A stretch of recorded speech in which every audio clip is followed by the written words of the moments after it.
This is Jane Lowe on site at Marina Bay Sands at the Token 2049 conference, the flagship conference of this Asia Crypto Week.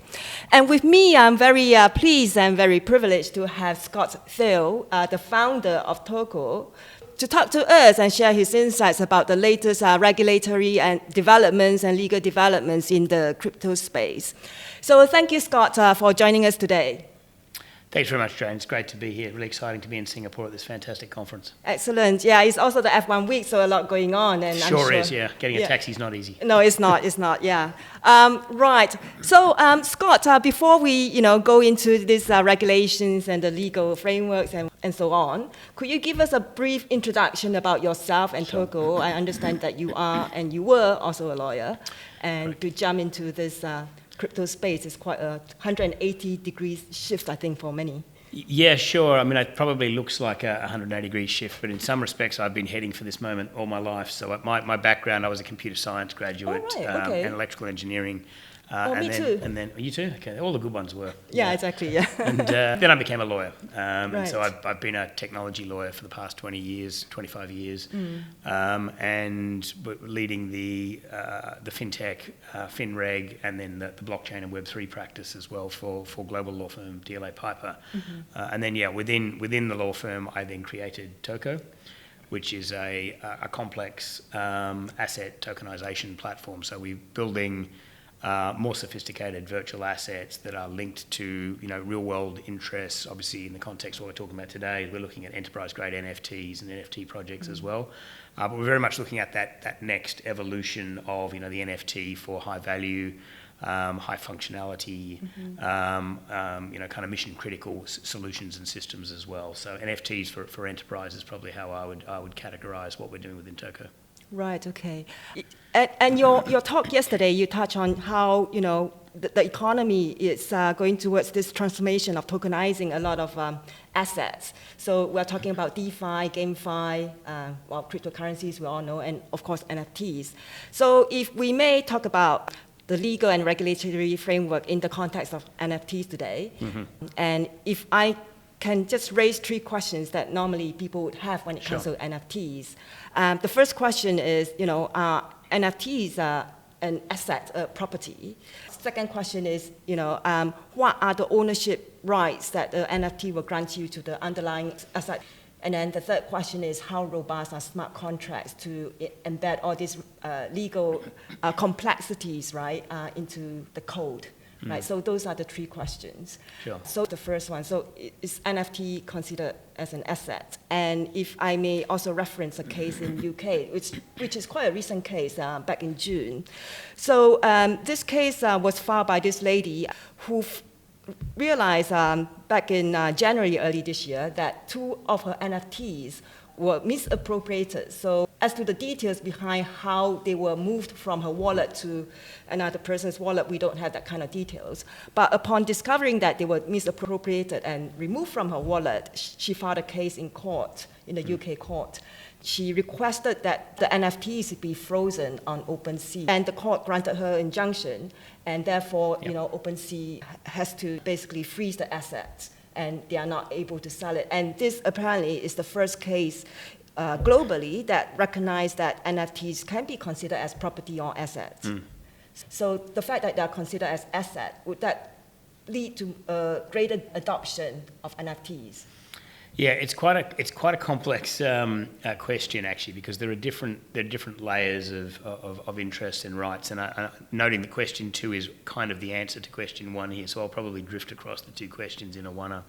But the idea that an NFT is capable of being seen as being something that is owned, and therefore something that if somebody steals, that a court will recognise, well, hang on, that was yours, they've clearly taken it, I'm going to actually intervene and say, well, either that is theft, and there are obviously potentially criminal consequences for common law kind of theft, but then there are also the ability for courts to, as in the case here, to say, well, clearly that's misappropriated, we're going to grant an injunction that prevents the person who's stolen it from being able to deal in that asset. And in the context, this is where blockchain technology is very interesting, because for a lot of traditional world physical goods, when things are stolen, somebody steals your bicycle, for example, well, you can go to the court and say, I owned a bicycle and somebody stole my bicycle.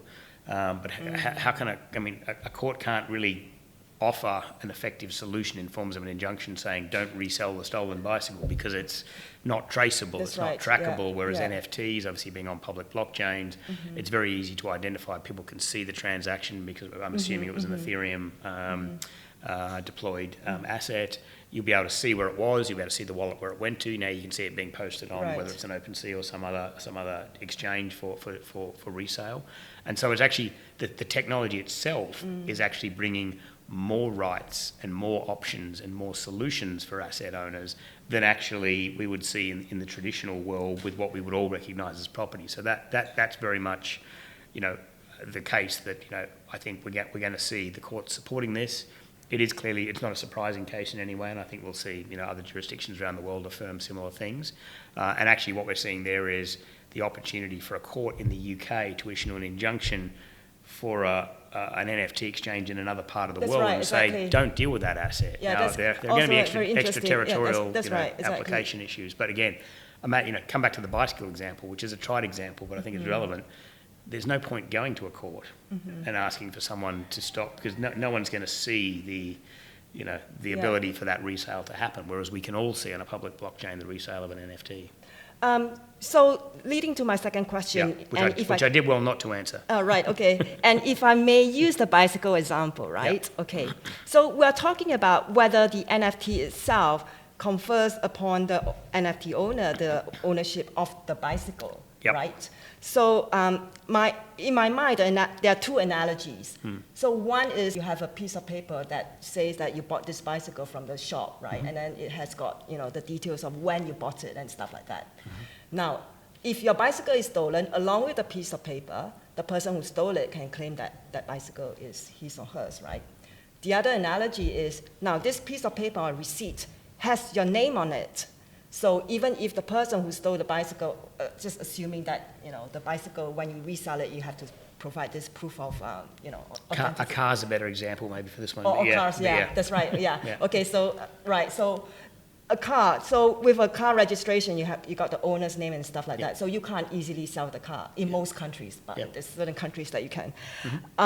So in my mind, there's two analogies. So which one is the current status of the NFT sort of linkage to the underlying asset at the moment?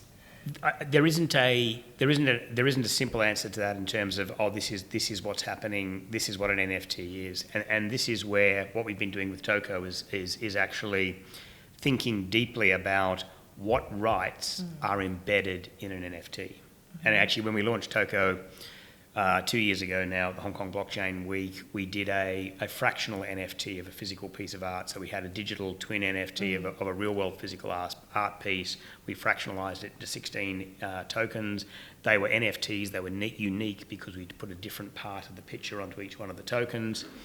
And that's a nice party trick. But then what we did, we actually made sure that when somebody then bought one of these NFT tokens, it was very clear what rights they got. So we had an assignment of the copyright and the image from the artist who actually made this painting. So we got him to sign a traditional legal document assigning the copyright.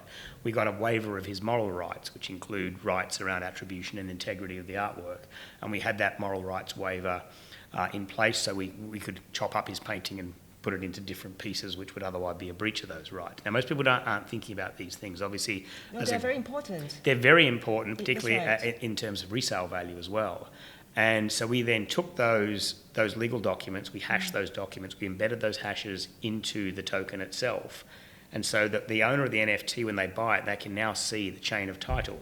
And in those tokens, there was actually economic interest linked to those tokens associated with the resale of the physical work, as well as the commercialisation of the digital work. So there's very clear economic rights, all documented, all embedded in the token and on public file store. Now, when it comes to secondary market trading and you go to sell this, the new purchaser can say, look, what am I mean, I can see the picture, it's part of a bigger picture, I can see, but what rights do I actually get? These are the rights you get. Now, what's been, I think, a problem in the NFT marketplaces to date and the assets that have been created is nobody's been thinking about this. And when you buy an NFT, that's right, what are you actually getting? Have you just spent $250,000 on a JPEG of a low resolution picture of an ape. Exactly, yeah, that's What is my that? question. Do you, That's right. do you own the copyright? What happens when you think you've bought a famous, NFT image, but somebody else is making T-shirts with that image on it? If you didn't get an assignment of the copyright embedded into that NFT, then you don't have the ability to turn around to a court and say, so in that example, someone's making T-shirts of your famous bored ape. If you don't have those rights embedded in that token and you go to court and say, I want an injunction to stop them selling it, they'll say, but you don't have the copyright. You have an NFT, but an NFT doesn't mean you have the exclusive right over that image unless the NFT has it in it. You have the right of owning the NFT. But you just have. But what is an NFT? It's just a JPEG. What is it? Because actually, it's a piece of code, isn't it? Exactly. But the value in something like that might be the ability to commercialise it by placing that image onto physical goods like T-shirts or coffee mugs or whatever else. Yeah. Now, that's obviously just one example, and there's many other ways of looking at it. But NFT owners need to start thinking, well, hang on, what am I really getting when I buy the NFT? Right, exactly. And what do I really think I'm getting? And are those two separated? And there's lots of examples where, in fact, there isn't. And that's, again, what we've been doing with TOKO is working with our clients to understand what rights they have, what rights they want to give, making sure that the investors and token holders can actually then understand what they are buying. Whereas a lot of the froth in the NFT market, people have just assumed, don't I own this picture? No, because that picture has many layers of ownership in it. Right. Okay. So that comes to my third question about embedding all these legal considerations into the NFT or the smart contract. And earlier I mentioned to you very quickly about this recent case in Singapore as well.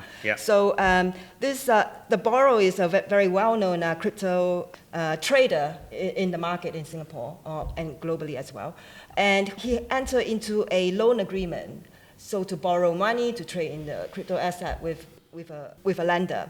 And the loan is collateralized by, I can't remember, NFT, I think it's a Bored Ape, one of those NFTs. But what the agreement also includes is that in the event that he can't repay the loan, right, he will be granted an extension. So the collateral, the NFT collateral, will not be seized in the event that he can't repay, right? So what happened is that come due date, he couldn't repay. The lender took the collateral, the NFT, moved it to his own wallet, right, and then put it on for sale on Opensea, right? And then the court came in and said, no, you can't do that, right? And he froze the, he gave the order to freeze the assets for sale on Opensea. So the question is, the smart contract that that governs this loan agreement, right? The current status of the smart contract, is it mature enough to incorporate all these sort of complexities of kind of intricacies of a loan agreement or any other agreements? Yeah, I mean, the loan agreement actually is a simple example, but it's a good one, I think, to try and tease out the question of where smart contract functionality is and what's needed to maybe get it to where it could be. I think that the key issue here is, firstly, these smart contracts will be enforceable at law, so that I think is determined by a number of jurisdictions, so that's a good starting point. But the more important point here is, rather than having contractual rights, because that in that case, the individual, the lender, has been able to go and say, well, that he's effectively taken my NFT and is trying to sell it, even though he didn't have a right to.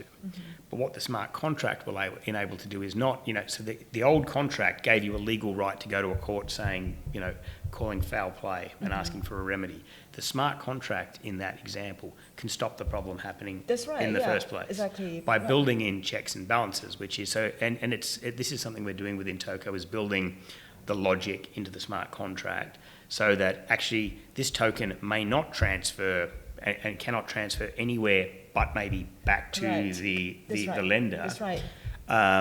And it can't transfer anywhere else. So this is something we already have functionality in TOKO, for example, where assets that can be only be sold to whitelisted investors, so people who are in the system. If you're not on that whitelist, literally the smart contract won't execute and the token won't move. So we've already built that type of functionality that asset cannot move unless. Okay. Now, in order to get smart contract functionality more powerful, more enriched, more meaningful, what you actually need is external data that is trusted external data sources to drive them. So the building of the smart contract logic is relatively easy. It's not easy, but it's relatively easy.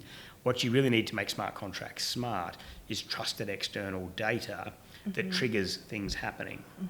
So that's the area where I think we're going to see a real evolution and a movement towards towards future activity. Now, an example in the NFT space of smart contracts triggering autonomous things is subsequent resale and micropayments and royalties. So where people that have created art, maybe a digital work of art, and then they put that into NFT format, every time that NFT maybe subsequently trades or is commercialised in some other way, built into the smart contract, it can actually feed some money back to the original artist, for example. And this is going to be really interesting in the context of music rights holders and other people. Right. So that's an example of capital distributions and royalties being automated within the smart contract. So that's a great example of how that problem and having to go to court and now try and stop your asset being on-stalled and then dragging it back, you won't even have to do that, because if the smart contract was properly formed, it couldn't have moved in the first place. Yeah. And that's where I think it's going to get really interesting. But this is the type of functionality we're building with TOKO. But if you look at a lot of the NFTs that are being generated, they're very simple ERC token standards without much logic going into the IP rights flows or indeed the smart contract functionality. And that's why what we've built is a virtual asset engine for much more sophisticated and complex assets. And this, I think that will bear out. And assets that have those things built into them will hold their resale value, and those that don't may experience froth and boom in pricing, but they may find that falls away very quickly as well, because people are buying things that they don't in fact get because they haven't really understood what it is they are or are not buying.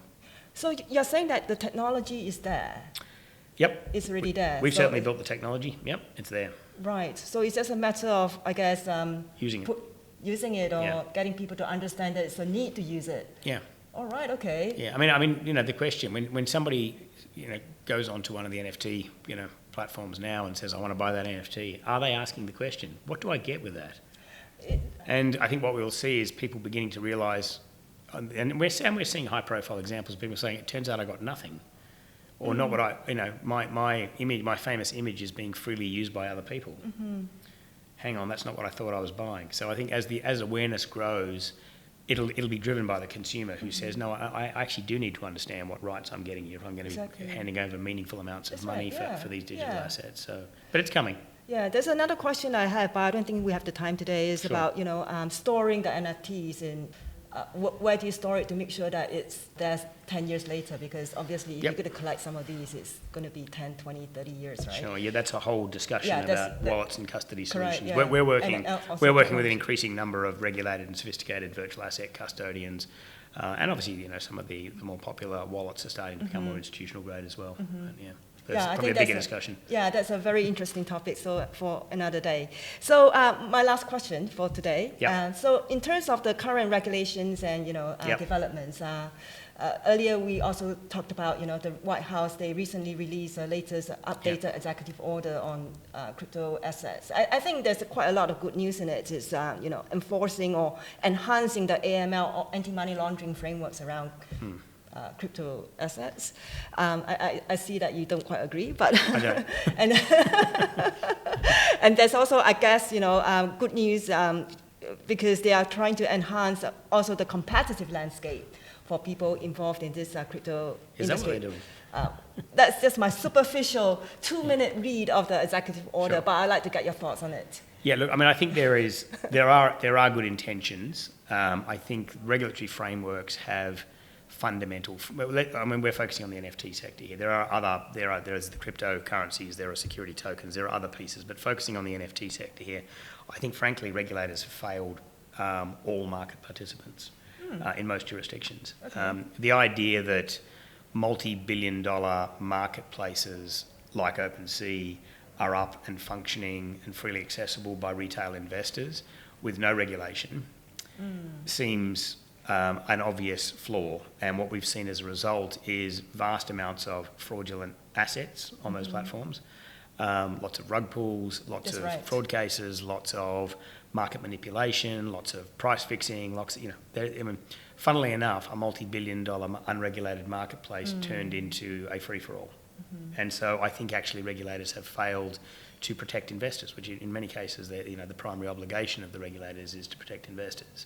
And so the absence of regulation in the NFT marketplace, I think, has been has led to people losing money. I think it's also led to integrity issues. And part of the problems we've seen with virtual assets, starting with crypto, then with NFT, and one of the things we're working very hard on is to try and to secure a credible future for virtual assets, is if you don't regulate them and the regulations aren't clear and people don't know what the rules are, and then bad actors start playing in there, the bad actors actually taint the entire industry. That's right, yeah. And so a few bad apples. And so that's not helping the creators and those that are actually trying to do good things. The bad news stories become the story.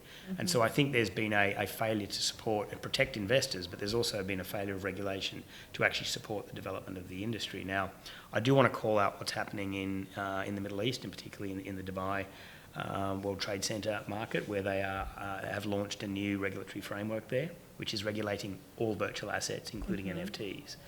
And they're making it very clear what the regulations are going to be. Now, the success of that market and what that means for the market is yet to be determined. It's only a brand new regulatory regime. It's just starting to get going now.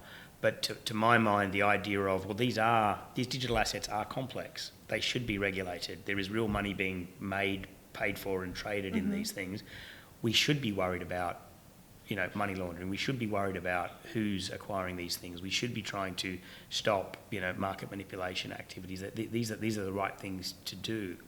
And so the fact that that is going to be the world's first jurisdiction that is comprehensively regulating every virtual asset, including the NFTs we're focusing on today, I think is going to be a great thing. And it'll bring credibility to the marketplaces, and it'll bring, I think, a degree of trust for the content creators. Well, maybe this is a market where we should be doing this. Now, who knows, we're crystal ball gazing, but I think actually jurisdictions like the US have failed in that they haven't regulated. They're now regulating NFTs through prosecution.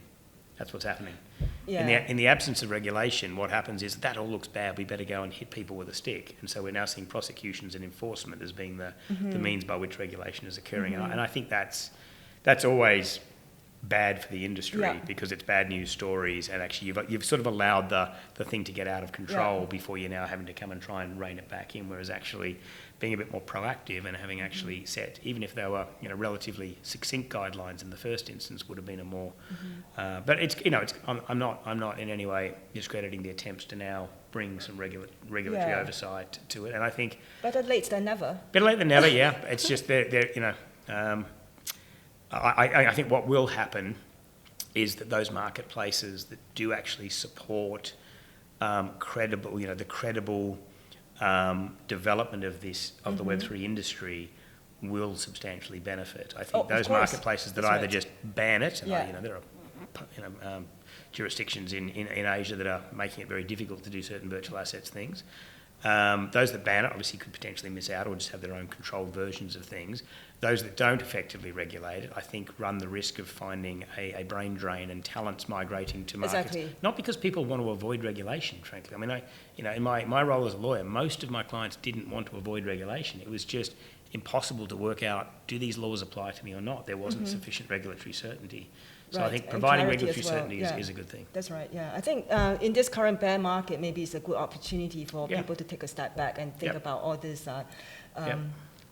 difficult questions, probably not too much opportunities to innovate and to push up the new product at this current moment, but it's a good opportunity to actually think about building the back end, the not so glamorous side of things, right? To get the regulation's very glamorous. All right, okay. On that note, thank you, Jane. Thank you, Scott. Thank you very much for your time today. Great. Have a good conference.